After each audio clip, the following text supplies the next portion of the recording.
Sorry. That's two, Elaine. Strike three and I'm out. Sorry about that.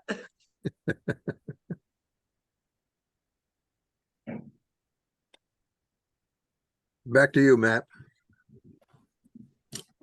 Oh, yeah, that was it. That's all I okay. really have for, yeah. John? I'm John Summershine. I'm a member of the Perry High Speed Broadband Committee. Scott? Yeah, I'm Scott Hollander. Again, I'm a member of the committee. I've been here in Perry for a couple of years. I left Utah a couple of years ago where I was on gigabit speed, and so I cried a little bit when I moved to Perry, but I also knew what I was getting into. And I personally made an attempt to get Spectrum to play games with me and getting line down the road. They just told me no. In a very big paragraph, they told me no. So now I'm here trying to do my best to help my fellow Perry residents get speeds that are needed in today's world.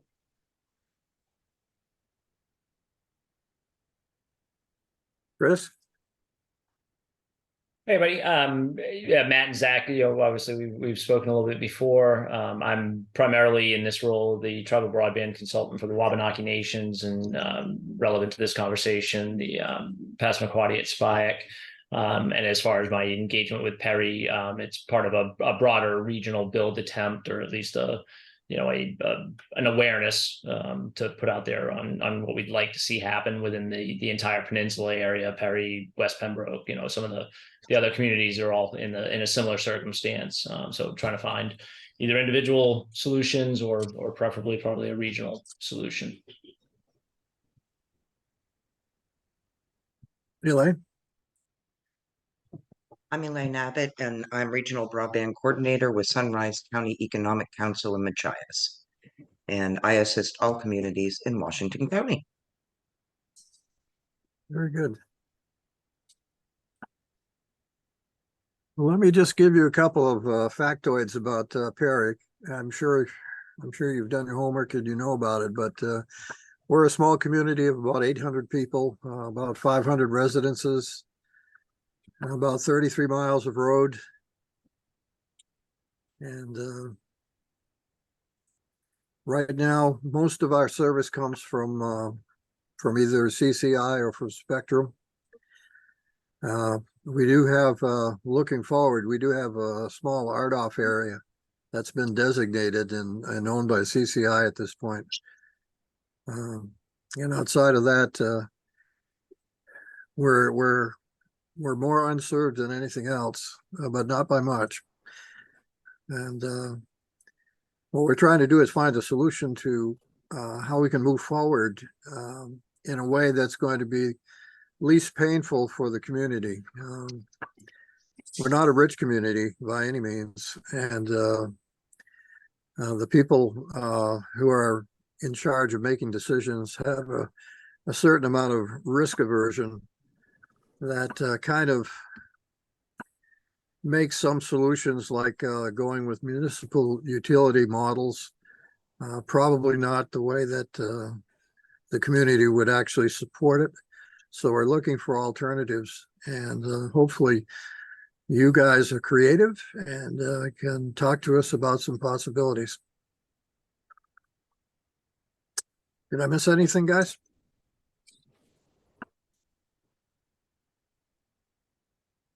Guess not. I don't think so, Ray. Okay. So to comment on, yes, we are very creative. We tend to try to find the best fit and solutions that suit the community needs. Our primary and major business model, although we are an ISP and we do provide those services, we have stood up several municipal broadband development projects where we have a public-private partnership with a buyout option.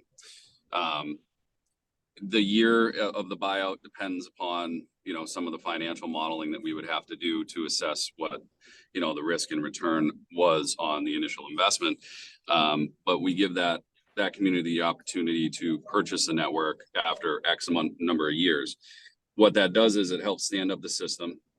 You get the subject matter experts to build it, to make sure that it's stable, and you'll have a known take rate at that time to undergo your financial modeling for whether or not you want to buy the system and hire an operator, or you want to create those local jobs through the municipality. I know that in the next cohort and moving forward that the MCA is really looking for a larger scale regional approach. And we've really tried to focus that on, you know, a multi-stage faceted type of business plan.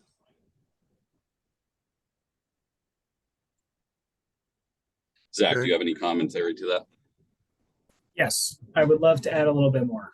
So to give you the brief history on our company, we've been in business for, we're coming up on 30 years now. I've been with Matrix for about a decade here.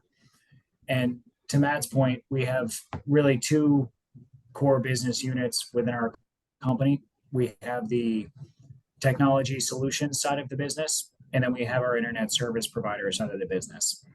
And what that has allowed us to do is bring extremely unique, flexible, and scalable options from a group that can design, build, manage the system, but also take into account the community goals at the community level, because in a rural market, that's our specialty. It must have community support to be a success, because ultimately, no matter how many dollars go into the construction of a new broadband system, if there's no take rate or there's no comprehension of the benefits from an education perspective within the community, then there will be no traction to keep it sustainable in perpetuity.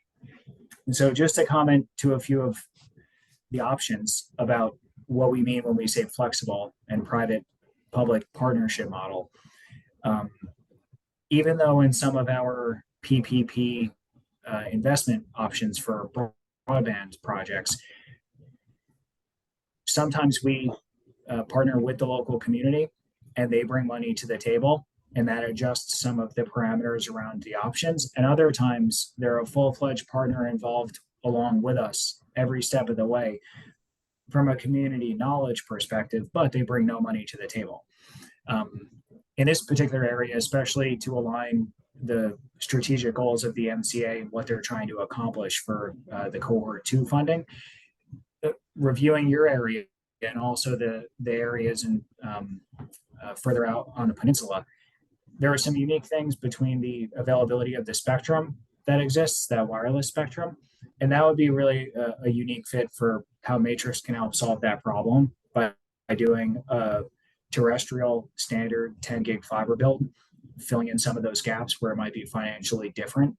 Not that we're making a commitment to go wireless, but just discussing the flexible options. And then in other areas, we can utilize, every grant and funding opportunity out there, combine them all together and review it as a whole to then ensure that all of the eligibility criteria along with the grants with the MCA can be met to maximize the money that the community deserves from the state to solve the problem.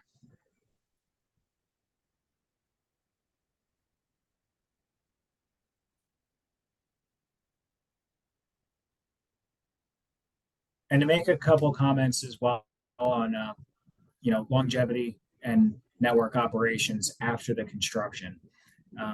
A project like this is obviously significant, as all of you understand.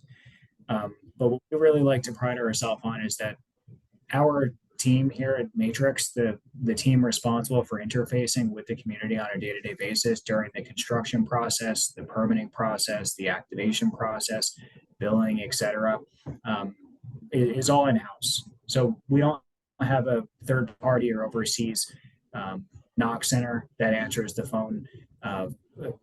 Every single day we see in our team updates in our different ticketing systems, the community reach out to us directly. So for all intents and purposes, each neighborhood almost knows their direct point of contact on a first name basis. And that same technician who did the install is the same one that revisits their home if they're experiencing an issue, whether it be a smart TV issue, a connectivity issue, a contractor at the home damaged the cable. And I think that's quite unique compared to what the other ISPs have to offer.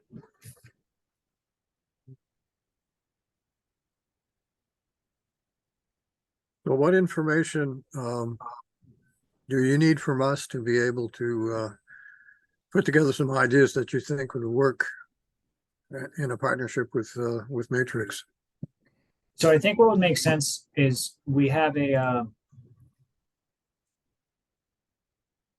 like to put together a little PowerPoint and maybe have a follow-up meeting to this where we can show you some of the options and capabilities of the system and show you the options of the PPP models that would be the best fit for your community.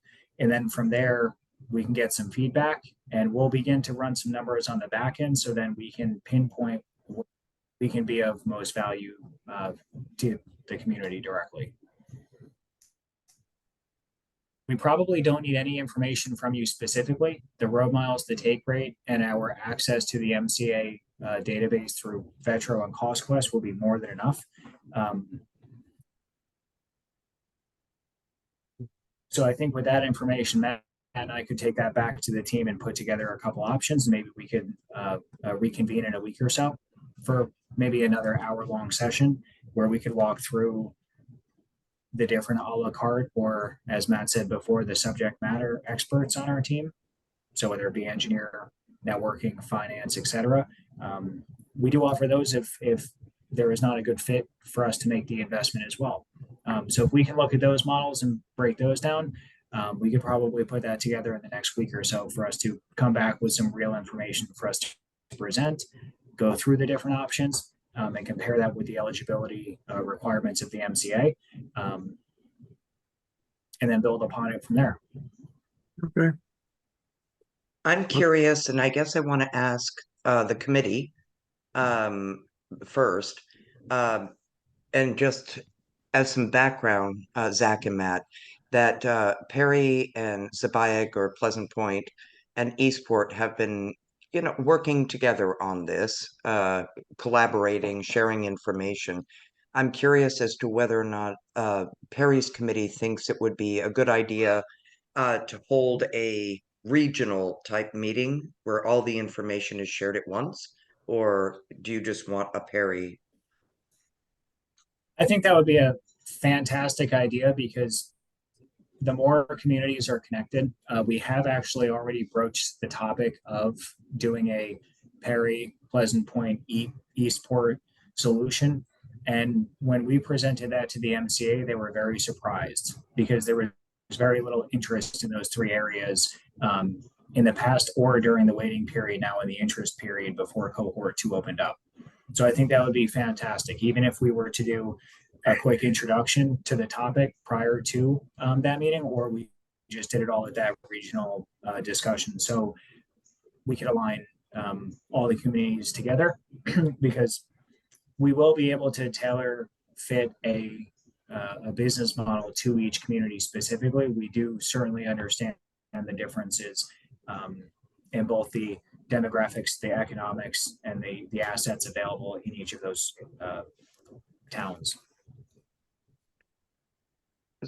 As a committee member, I think a regional would be more enticing to a group like yourselves to work on those things. Obviously, you get a bigger customer base when you do it that way, and I think it would be more if you've already broached that subject with MCA, then that's exciting to me that someone's interested in these three communities together.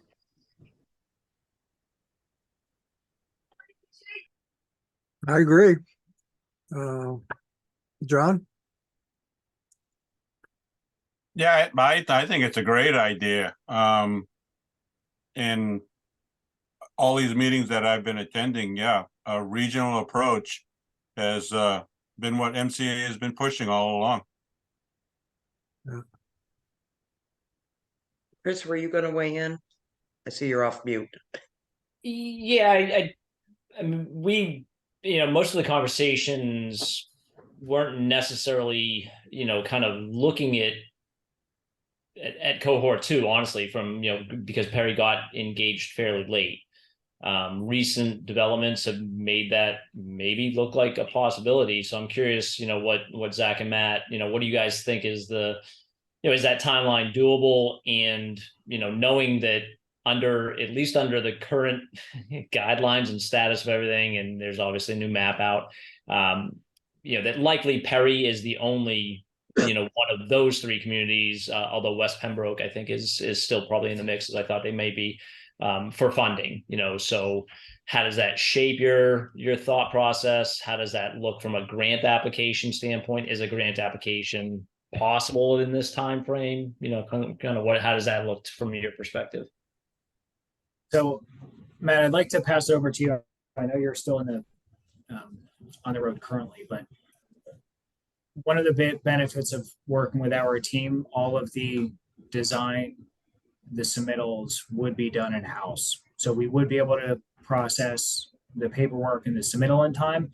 We'll just need to do our homework and sharpen our pencils around the business model. So we have both the pro formas together, the capital cost timings, and those eligible costs broken out as an aggregate between the 3 communities. Do you want to add more to that, Matt, with the submittal timelines? Yes. Yeah, so I think the timeline, to Zach's point, is it's definitely doable so far as getting the application in during that period. The question comes to, I think the time crunch here would be on getting an agreement in place, and not necessarily, final agreements, but just an agreement in place so that we can, on behalf, actually submit the application and open it up and get working on it would be probably the primary focus at this point. And Chris, to your point about funding options, for if it's an ineligible area for funding, that would just have to be something that was done private outside the grant confines, but it doesn't mean that you can't use the assets that you're building with the grant funds to reach those places, have a handoff point at the end. So it would just have to be in a multi-stage construction approach. What Matt means too about those agreements, we have had success with a variety of styles of agreements, but it's essentially a partnership agreement that we intend to proceed to this together. These are the responsibilities of Matrix. These are the supporting items that the community will provide to us, and that would be required to submit to the MCA. So without those, all the preparation, financials, mapping, et cetera, for the MCA would not be able to be submitted. So that would be the number 1 priority. And if those are trending to a state where they can be executed prior, then there will be no issue in being able to submit for cohort 2. And just to pinpoint it, also, I speak, and I don't speak for Spike, but on behalf of Spike, if you will, there is no funding available for a community match of any kind. The resources just simply aren't there. So in that, with those kind of parameters, and I would expect to see similar from some of the other participants, how does that change the viability of this? Perry, I have a feeling, has a pretty good application, especially in a regional effort of getting some funding. But if the other 2 communities aren't eligible and don't have any resources, is that a viable path? And honestly, from like a network topology standpoint, there's no real way to include them in, like, you're not going through them to get to the unserved. It's just not that type of layout. Yes. So what's your sort of optics on that? Correct. So the way, Sorry. No, go ahead, Matt. Well, I was going to say that the good part about say at all of the locations on the peninsula is that the density is great enough that I would say off the top of my head, without crunching numbers, that we'd definitely be interested in private investment at that point. You're talking probably between Eastport and passing Pleasant Point, 1,400 or so passings, total eligible subscriber base. In relatively speaking, maybe 6 miles total of fiber. That's a great density. it might be more fiber than that, but you know, on a per mile basis, I still think that it's a good investment in back napkin numbers. Just a question, and I'm maybe speaking out of turn here. I know that Perry has a town meeting coming up in a week or so. I know it's not too, I don't know the exact date, but how soon can we get a draft of an agreement so that we could even potentially, as this committee could potentially present to the town? Am I We could speaking out of certainly turn? Ray? We could certainly have an agreement created by then, especially for what I'll call the more informal, just realizing the intended partnership for this specific benefit with no financial obligations yet, but something that would suffice to the MCA that between Matrix and Perry, we are working together to solve this problem for cohort 2.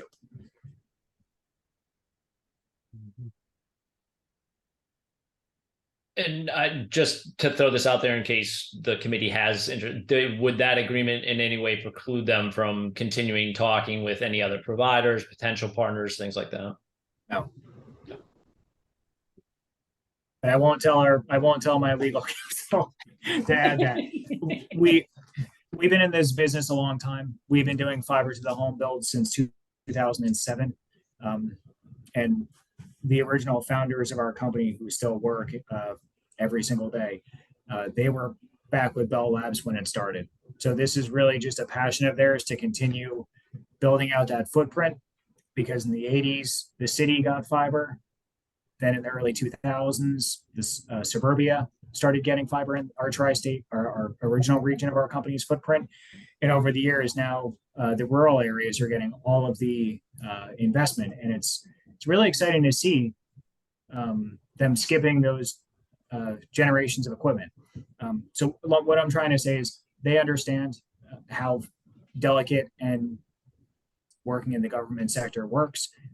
So we don't have handcuff clauses in agreements like this to work towards grants. If we were signing a contract with financial money going on the table tomorrow, we certainly would have some clauses in there like that, but not at this stage, no. Thanks, Zach.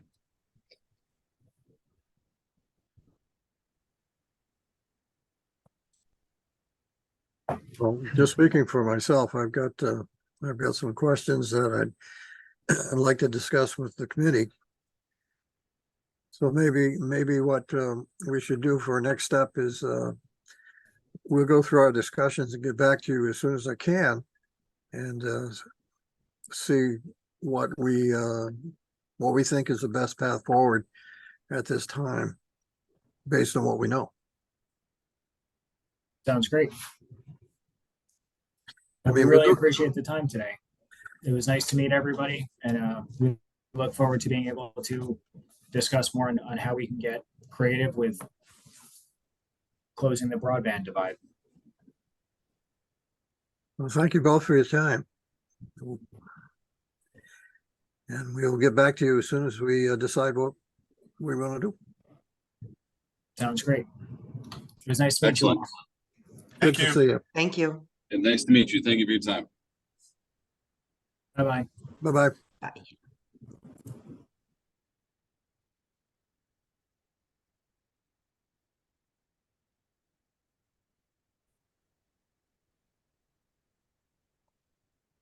Well, I guess I never thought it was going to be easy. That sounds great, though. I'm excited about this. It's each week you bring someone, Ray. I get more excited about the opportunity and potential. Right. But the devil is always in the details, and right now I'm not sure how we swim through the details. I mean, the points that you're making, Chris, is one that I don't know how to think through. That is that both Savag and Eastport aren't competitive for this particular MCA RFP. And even though Matrix says that you can deal with them on a kind of off the table situation, I guess the only really value added then is that the intent is to do the regional bill. even though it's not going to be built all with the grant, right? Yeah, correct. The way I would kind of frame it, and Elaine, did you guys, before I came on, did you happen to talk about the new maps, the public viewer of Vetro? So I'm glad you asked. I sent them the public viewer maps to Perry and Eastport this morning. Yeah, and really the only reason I kind of even bring it up is that one of the good things they did is they gave in or included the 3-ring binder map in there too. So the way I would look at this project is Perry is completely a standalone. If I were just building networks, because the 3-ring binder is right there, which everybody is assuming has leasable fiber from First Light for any of these builds to happen, meaning they only have to build from that point out. I have not seen anything to conflict with that. So they can apply for the grant for Perry, conveying to MCA that they also have an interest, and hopefully at that time, if Perry decided to go that route, that they also have interest from Spike and Eastport, and they will build that as part of this. And the reason it makes sense for them is that they were able to subsidize their footprint, their initial footprint in Perry, which now makes extending that network out a much easier time of it. And honestly, from a construction standpoint, Pleasant Point is nothing. It's a very small, easy build aside from the pole situation, for a decent little pocket of density. And then Eastport is a little more sprawly, a little more expensive. But by that time, you've gotten a subsidized network, a very dense network, and still an attractive build in Eastport, just a little more, expensive for, private funding or whatever model that falls into. So it was really easy for me to grasp why some of these companies might want to do that if they can find one avenue of some funding. And Perry is the most expensive build. So if you can subsidize that piece, it kind of opens the rest of the door, and then also opens up West Pembroke as a possible target of eligible locations, which allows you to build in between as well, because you got to get to West Pembroke. So you could overbuild Pembroke if you wanted to. So that's the way I would kind of think of this as to why they do it. And yeah, again, just my own personal counsel. I think the biggest question to Perry is, are you guys ready to try to move that fast to hit that window? Or do you want to just go, okay, well, there's going to be the BEAD funding and infrastructure, even though nobody really knows what that looks like yet. So it's probably not the last chance for funding, but if you want to go that route, that's, it's a pretty quick timeline for the town to look at those options. But if you have the opportunity for a no cost solution in one way or another, possibly with a chance at ownership down the road or something, it's worth looking at for sure. I think too that it would make sense to. I know that Pembroke just lost their first selectman, I believe, first selectman Mylan Jameson. Right. So yeah, so that's going to kind of make things a little. But I would think that if they could put something together, if Matrix could put something together, if someone from Pembroke were able to attend, I'm not sure who the rest of their select people are anymore. I'm not sure. But if they were able to put together a presentation, say for Pembroke and Perry, Eastport and Sabayeg, and then those communities can kind of decide from there. But at least everybody's being hit at once and all being presented the same information at the same time.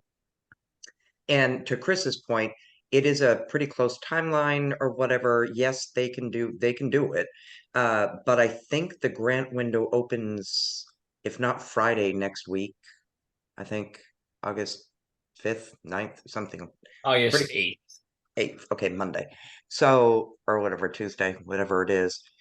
They're very well aware of it. Obviously, they have spoken with MCA, some folks at MCA. So, Matrix is aware of it. Yeah. I think that it might make sense if Perry can reach out to someone in Pembroke. Now, and forgive my geography kind of ignorance here. Is West Pembroke its own entity, or are they part of Pembroke? Pembroke. Okay. Yeah. And great question, but no, that's just like Quaddy Village in Eastport is still Eastport. Gotcha. Carlo Island is still Eastport. Yep. So I mean, I think that's something for the committee to discuss. Is to maybe work with Matrix and say, hey, listen, and then to reach out to the surrounding communities. Obviously, you know Chris, and you know the Eastport crew. So Pembroke would be kind of new on to this game. But you know, at least reach out and then say, hey, listen, Matrix, we're lining something up and invite these communities next Thursday at 5:45. They said that they could present next week. Right. And the window is open for, a month and a half too. So you do That's have, right. another 6 weeks or so or whatever of talking. And realistically, Perry is the only one that is technically part of the application if you decide to go that route. So you don't need to have additional letters, anything binding or even really formal, other than just a narrative that you can put into the grant application that a potential regional build is being looked at. And before they actually award it, there'll be more conversations. They awarded Matrix there in, I believe it was for both of the towns that they were afforded. They sort of awarded it, but then made them provide additional documentation. It's a cure for whatever they see as a flaw in the grant application. It's a process. As long as you get it in the window, there's plenty of time for a lot of other things to happen as well. And so if it makes the most sense for, as Chris is saying, that if Perry is going to be the main community that Matrix applies for, you could certainly ask for letters of support from Sabayeg and Eastport and Pembroke, which then indicates to MCA or any other funder, okay, they're on board with this. Just a letter that, yes, we absolutely support Perry's application and in hopes that this build will come to our community as well. That sort of thing. And that process, this whole, everything that we're discussing is true no matter who you are talking with. CCI will be looking to do the same thing. I really don't know that Spectrum is going to offer to build much of anything.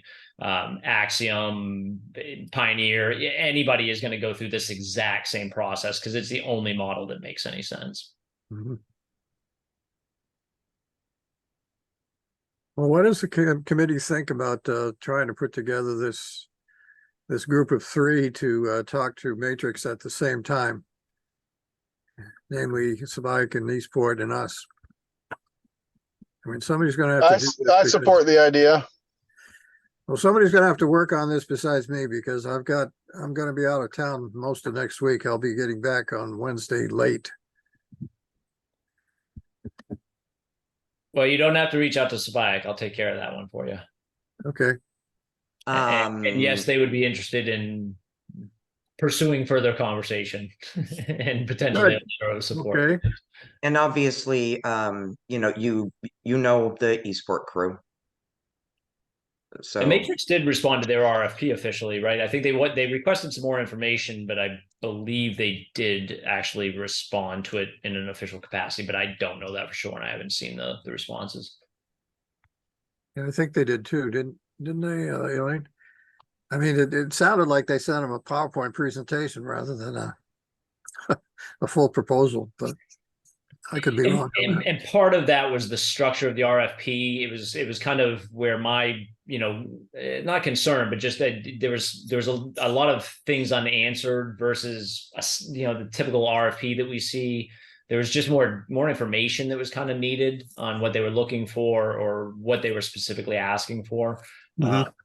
But my understanding is that, at least two of the, respondents were, yes, we're interested, but we need some more things to kind of figure out what it looks like. Okay. Well, let's see if we can get them to at least express enthusiasm of meeting with us next Thursday. Okay, if you would like me to, Ray, certainly, or the committee, if the committee would like me to, I can reach out to Eastport and talk about next Thursday, a regional. That would help me a lot. Yeah, I'll do that. Yep, I Okay. certainly will. I have a question. Yep. The Perry, I mean, I support the regional approach, but it seems like Perry is probably in the best position for MCA grants based upon the fact that we're underserved.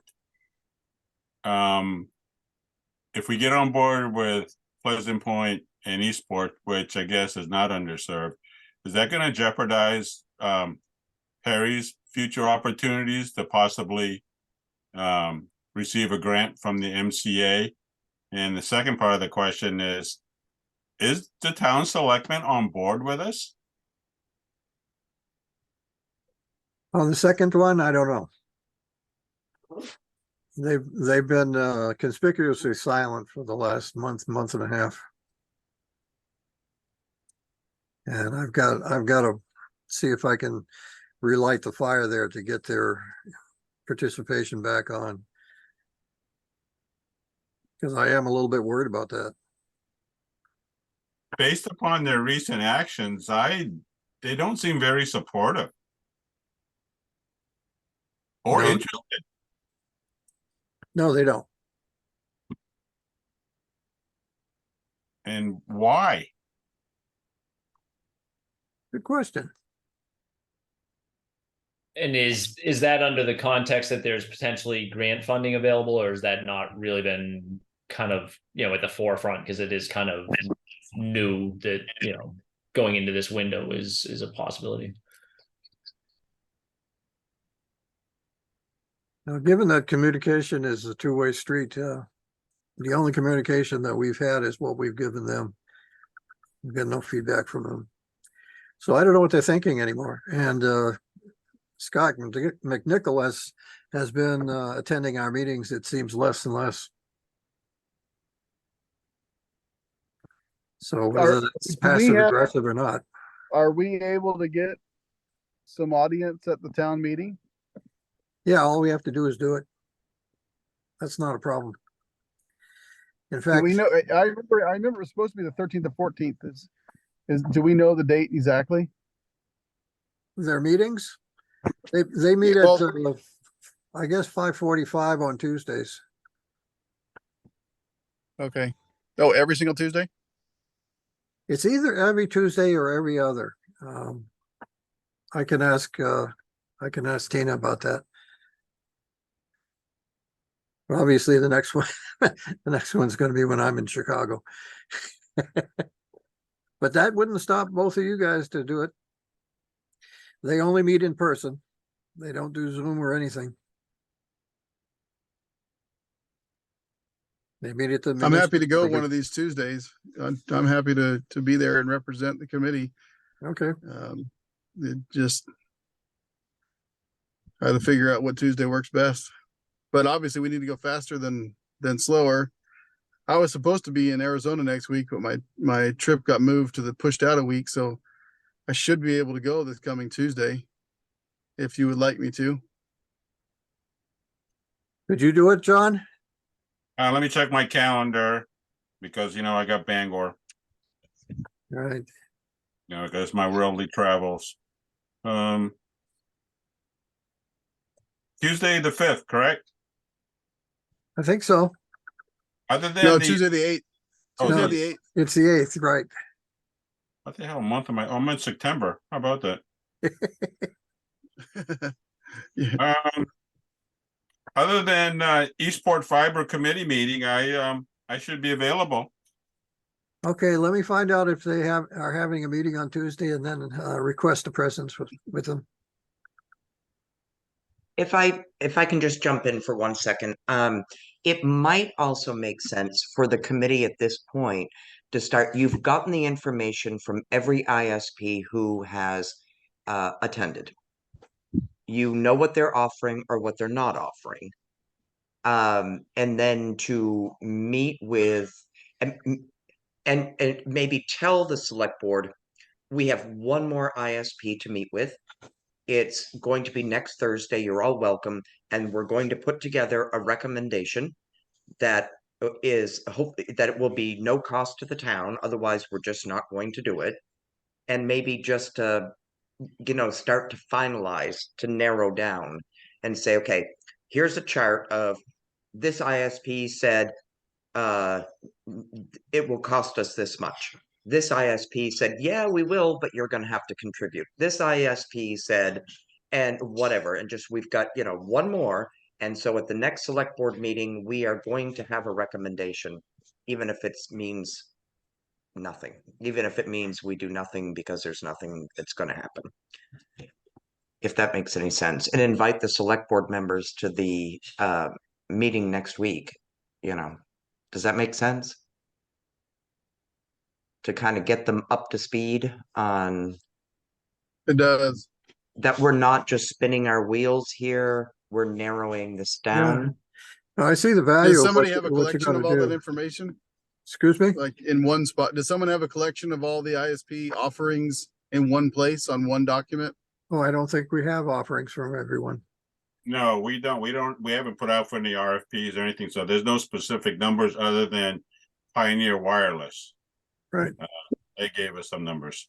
Right, but when you met with ISPs, when you met with CCI, what was it that they said? When you met Yeah. with Spectrum, what is it that they said? When you met with DBU and Pioneer separately or whatever, what is it that they said? So this is kind of a high level.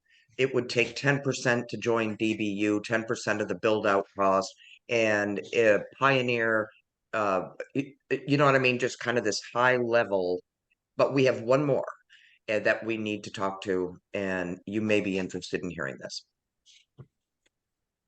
Or the recording, send it to the select board afterwards. Maybe just giving the select board an update and just saying, we're not spinning our wheels here. We've got one more, and we'll give you a high level overview. And we recognize that Perry is not going to fund this. Yeah. I mean, I could give them a summary, a general summary of the conversations with the ISPs. But again, as far as specific details, we haven't received anything from the ISPs as far as what exactly is it going to take, other than Pioneer. And it seems like they're all waiting also to find out where the grant money is going before they obligate to anything, if they want to put their own money and make up the difference. Right. But it's worth the meeting. I missed a couple of those meetings. Matrix is the only one that said it on their own that they would consider private investment. Yeah. They're the only ones that have said that. Everyone else hasn't even had let that cross their lips. And just as a reminder, all the meetings are recorded except for last week's, are recorded and on the YouTube. I send you the YouTube links, just like I will tonight, to this recording. So they're there for you to refer back to. I think Consolidated / Fidium hinted around to footing the whole bill. But I don't think Spectrum came anywhere near to that type of commitment. All they did was basically voice the interest. My assumption in the whatever conversations and communications I've had is to echo that, John. If CCI puts an application in, they're doing the same thing. They're looking for one anchor potential grant, but they're uniquely positioned to build wherever they want, whether there's funding or not, because they own the poles. The make ready is very cheap and easy for them, so they can look at these things in a different way. But if they apply for anything, they don't. They're going to build what they were going to build anyway. The grants are just gravy. Right. I mean, we sort of had a gentleperson's agreement with CCI that we'd look into the idea of putting together a regional bill that went beyond Eastport and Sparg. And we just haven't done it yet. So I'm a little bit reluctant to reinitiate with Simon and say, nope, we haven't done it yet. That's just kind of the wrong message I want to give.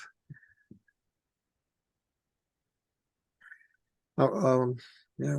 Ray, I'm sorry, I missed that first part of that. what was the follow-up with CCI? CCI, kind of, when we finished our follow-up conversation with Simon,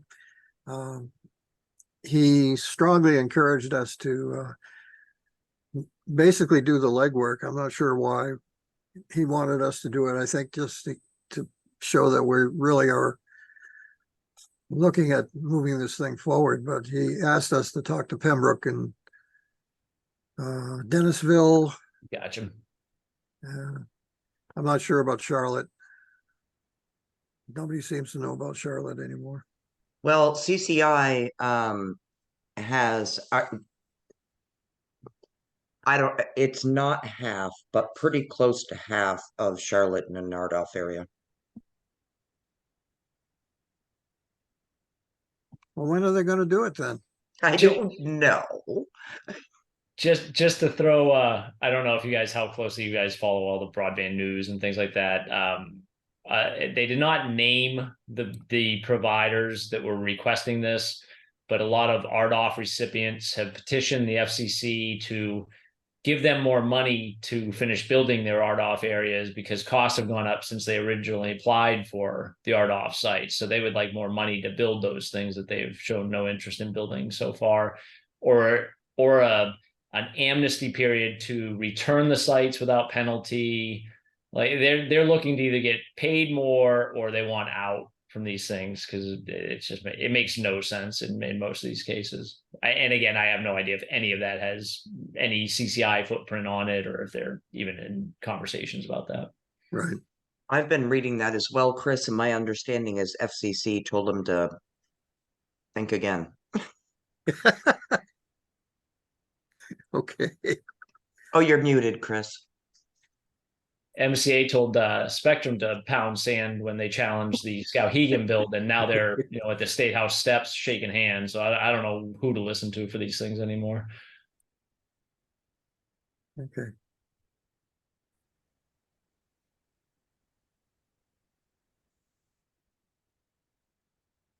Well, let me change the subject and bring up another question to both you, Scott, and John. Are either one of you interested in taking over Tina's job of secretary?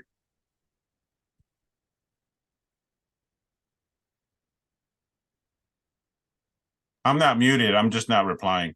I noticed. Just remember that your meetings are recorded.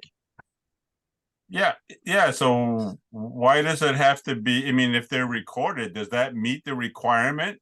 Meaning YouTube? I would Good say que- that's Good question. Yeah, that's a good question. I would say that it's better than written minutes. Yeah, because Indeed. Tina summarized everything. I mean, she, it wasn't like a legal document that had minute to minute description what we were saying. So I would say YouTube is the way to go. There's also a couple of apps out there. I don't know how well they would work off of multi-participant Zoom, but essentially it takes the recording or just the vocal input and transcribes it just like a voice to text, but they're supposedly pretty decent. You could probably have one of those running at the same time that may give you a text transcript if you need it in that format. But I gotta jump to a call, guys. And ladies, talk soon. Let me know if I can help with anything. All right, bet. thank you, Chris. Thank you, Chris. I like the first idea that we just go with it, go with the recordings. Yeah, there are as I mean- Chris was saying, Eastport uses something, I want to say it's Otter something. Otter. I don't You ought to do remember. it. There's something Otter something, and it's an AI transcription, and it goes like by subject. It's really very interesting to look at the transcripts, and it gives a highlight. At minute this was Perry discussing Matrix, and then it just like types out all the stuff, and then minute this Perry switches over to Ardolph, whatever. So kind of interesting. Yeah. But that means somebody's going to look at it.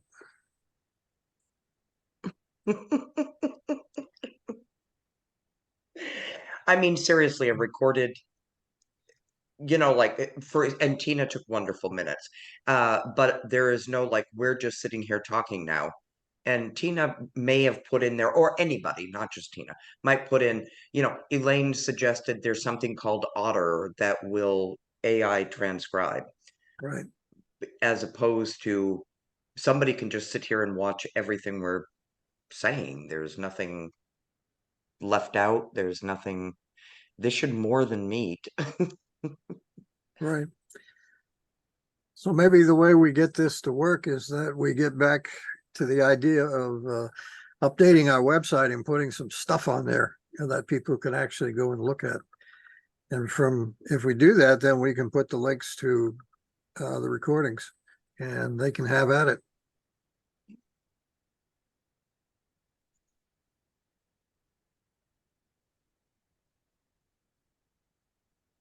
Good. I'm happy with that. And no one has really voiced any interest as far as what's going on with our meetings and so forth. So it seems like a lot of effort for possibly that people aren't really interested. And I think the links, if you're interested, they're just a quick point away. I agree. Well, Ray's talked about too, about social media, especially Facebook is used a lot in Washington County for communications. And, I think it's a valid thing for us to do is to develop a Facebook page or contribute to the town of Perry's Facebook page and direct them to those links on the town of Perry website. Right. Right. And we did But that I mean, really, if when we're we did the if we're survey. gonna get if we need excitement in the if we need excitement in the community to take that, if the voice of the community will help the selectmen be more supportive, then that's maybe one of the closer steps that we need to take is find a way to get the community to actually a petition, some type of way that they can voice their opinion, yay or nay. Survey would be great, right? Some way to show interest. Oh, right, Scott. Actually, Perry did have a survey. And a drilled down report and the raw data. It was before you came on board. And you guys had, I do a lot of them. I feel like it was 25% of households in Perry, 25%. 25%, which is very high. Which Yeah. is very high. Scott, I can. I didn't get a chance to do a survey, so I don't remember that one at all. Okay, well, the committee did, but yeah, so I can send that both the raw data to you and the I mean easy to see raw data, not Excel spreadsheet, and the drilled down report that I did, the crosstab data if you want. Okay, I'd love to see it. Sure. So let Okay. me. So we're on for so you're gonna reach out to us to let us know about the meeting next Tuesday? Thursday. Yeah. So Tuesday. my action items are I just want to make sure because I've been at this for a long time today. Hold on, let me get something to write with, guys. I still do use paper sometimes. Not often, but I do. My action items are to reach out to Eastport about next Thursday and to send Scott the raw data and the drilled down report. Okay. Got it. And then you Elaine, guys, when you send the video or the recording for today, will that? Sorry, because I have horrible Wi-Fi where I'm at. I hear you. I get it. So I've watched one of the meetings that I missed, but I don't know how to just go access all of them. When you send that out to them, send a reminder like this is where you can find all the links? Yep. Yep. Yep, yep. Elaine, do you think it'll be possible for you to get in contact with Eastport tomorrow? I'd like to get back to Matt. I'm gonna Tomorrow. do it as soon as we're done. Oh, terrific. Yeah, I don't waste time, guys. You're a very busy person. You know how to handle it. Yes, but that's okay. Anything else? Will someone tell me where I'm supposed to be next Tuesday? I'll do that. Well, let me contact Tina first. I'm going to do that as soon Okay. as I get off. And then I'll be there with Scott to give him moral support. I love it.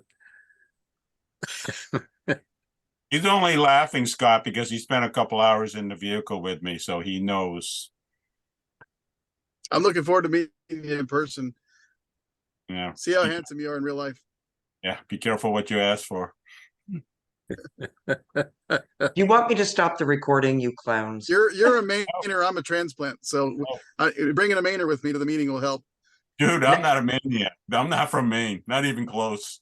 Now, you guys remember you're being recorded and everybody can Oh. watch this. That's fine. No one really cares what we say anyway. Which is the problem, isn't it? Yeah. Anyway. Very good. Thank you very much. Thanks, everybody.